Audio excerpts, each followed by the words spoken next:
Welcome to Vegan Method. In this video I'm making a wild mushroom soup.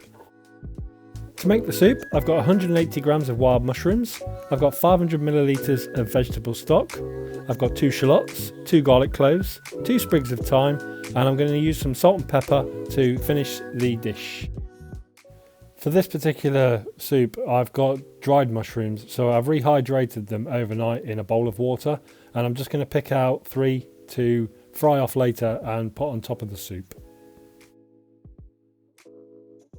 I've just put a little tablespoon, a glug of olive oil into a pan, and I'm going to prepare the shallots and the garlic. I'm going to chop them up and I'm going to gently fry them so they soften and brown. Again, you want the oil to be hot that the onions sizzle, but we're going to turn it immediately straight down, and we're just going to soften and gently cook these onions before we add the garlic. And again, it'll be the same. We just want to soften them, we don't want to burn them.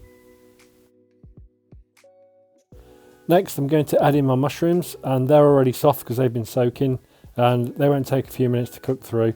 And I'm also going to add the sprig of thyme, and I'm just going to keep stirring it for a couple of minutes before I add the 500 millilitres of vegetable stock.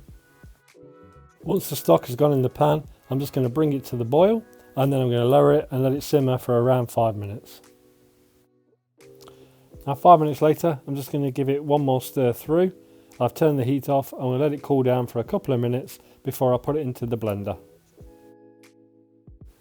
The final thing to do for the soup is to blend it. Now I've blended it for about 30 seconds, which gives me little bits of mushrooms to chew, but it's a smooth soup. The soup is still very hot while it's in the blender, so I'm just going to fry off the 3 pieces of mushroom to place on top of the soup as a garnish. So I'm just going to pour the soup into a bowl.